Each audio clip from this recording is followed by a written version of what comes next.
कि रंग महल के 10 दरवाजे, ना जाने कौन सी खिड़की खुली थी, और साईं निकसी गए मैना लड़ी थी।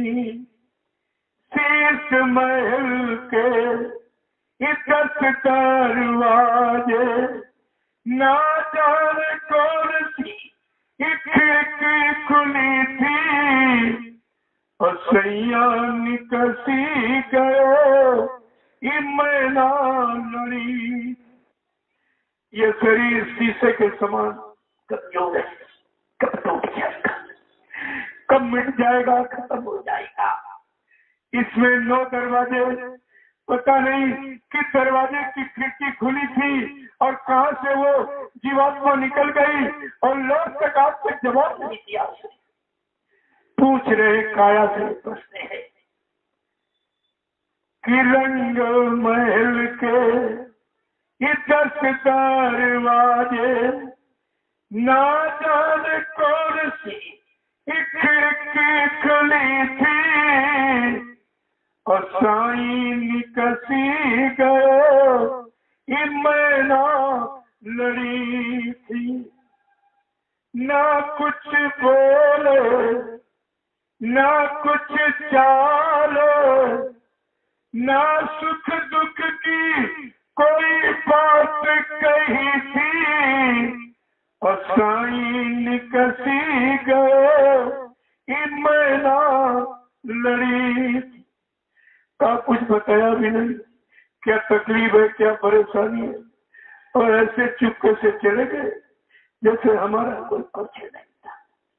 क्या कह रहे हैं कि ना कुछ बोले, ना कुछ चाले, ना सुख दुख की कोई बात कही थी, और साईं निकसी गए मैना लड़ी थी। रंग महल के 10 दरवाजे, ना जाने कौन सी खिड़की खुली थी, और साईं निकसी गए मैना लड़ी थी। समझा के क्या करे महापुरुष कि मेरा बड़ा पुराना रिश्ता है, बहुत दिनों का मेरा बड़ा पुराना रिश्ता है, लेकिन इसको भी नहीं माना, कुछ नहीं, कुछ भी नहीं। ये मेरा तेरा ये रिश्ता पुराना, ना कुछ यानी चिट्ठी खबर गई थी, और साईं निकसी गए मैना लड़ी थी।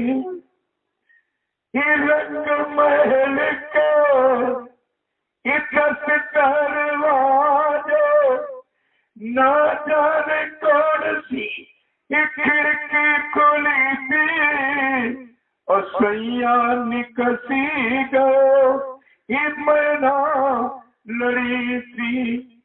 पता नहीं कैसे निकल गए। आज तो ये चिट्ठी दी ने खबर दी है कि मेरा बड़ा पुराना रिश्ता था, कितने दिन रहे साथ में, लेकिन कुछ माना नहीं कि अपना पराया कुछ भी न माना।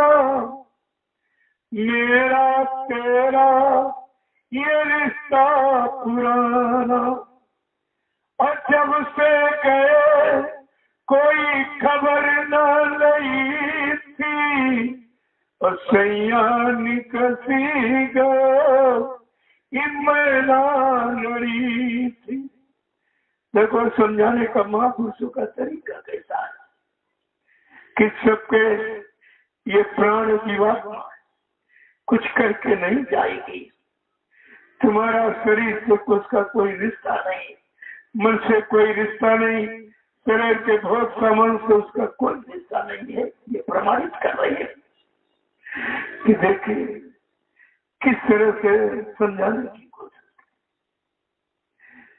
कि जब से गए, जब से चले गए, जीवात्मा प्राण जब से निकल गई है, आज तक कोई खबर, कोई चिट्ठी नहीं आई कि मैं किस लोक में कहाँ बैठी हूँ, कैसे बैठू।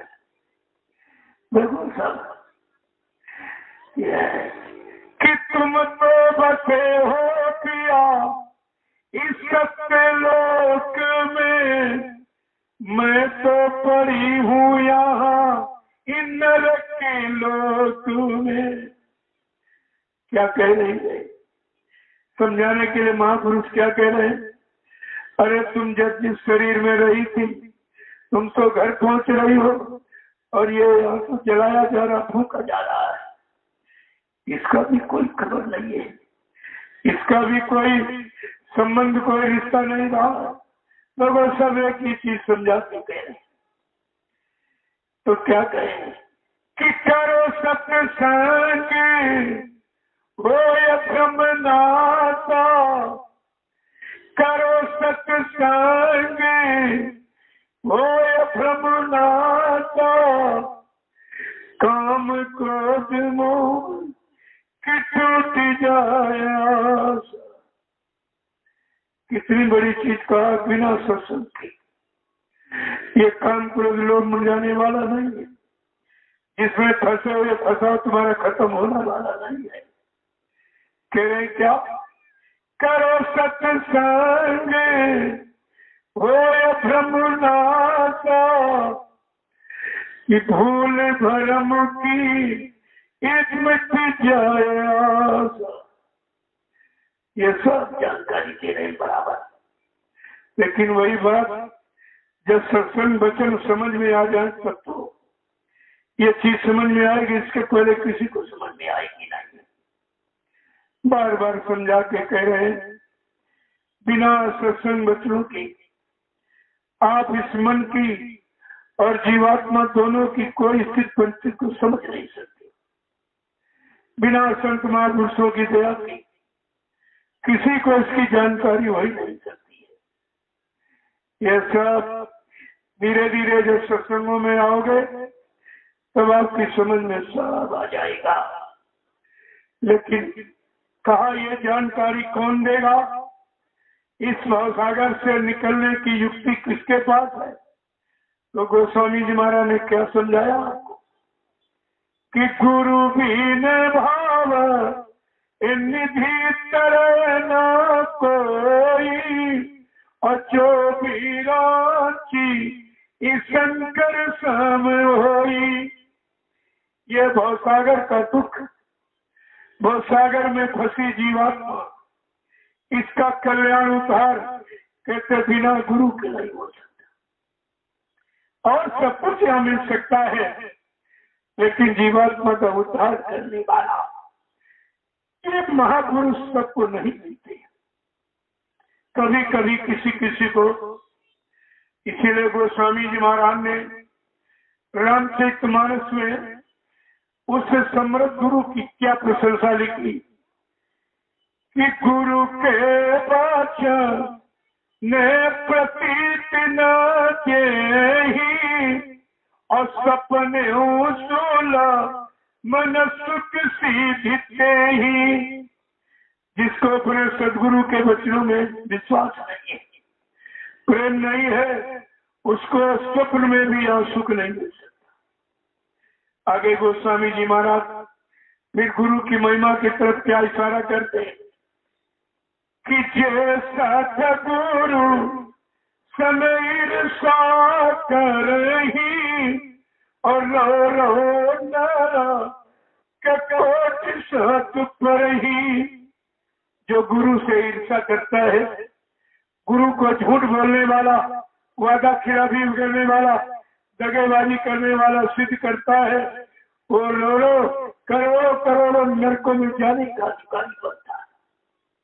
देखिए यही अगर आप पहचान लेते जो रामचरितमानस में वो स्वयं बोला देखा, तभी अपने गुरु से आपको इसमें कभी कम नहीं होता। श्रद्धा, सेवा और विश्वास कभी कम नहीं होता। आगे और क्या कहें गोसाई महाराज कि जे गुर पात मुझे अनुरागी अते लोकऊ बड़ भागी। जो गुरु के वचनों से प्रेम करता है, गुरु पर विश्वास करता है, अपने आप को गुरु के समर्पित करता है, कहा वो इस संसार में वेदों से भी बड़ा भाग्यशाली होता है। आगे फिर क्या कह रहे हैं कि जे गुरु पद जे गुरु चरण सिर धरही अपने नारस्ता का विभो पास करही। जो गुरु के चरणों की रस अपने मस्तक पर रखता यानी विश्वास और श्रद्धा सेवा भाव रखता है, कहा वो संपूर्ण सृष्टि में संपूर्ण सुख पाने का अधिकार बनता है। ये तो महिमा तुम्हारे रामचरितमानस की। अगर इसी को पढ़ लेते तो अपने गुरु पर आपको कोई शंका नहीं। महिमा तुम्हारे रामचरितमानस की। अगर इसी को पढ़ लेते तो अपने गुरु पर आपको कोई शंका नहीं। महिमा तुम्हारे रामचरितमानस की। अगर इसी को पढ़ लेते तो अपने गुरु पर आपको कोई शंका नहीं। महिमा तुम्हारे रामचरितमानस की। अगर इसी को पढ़ लेते तो अपने गुरु पर आपको कोई शंका नहीं। महिमा तुम्हारे रामचरितमानस की। अगर इसी को पढ़ लेते तो अपने गुरु पर आपको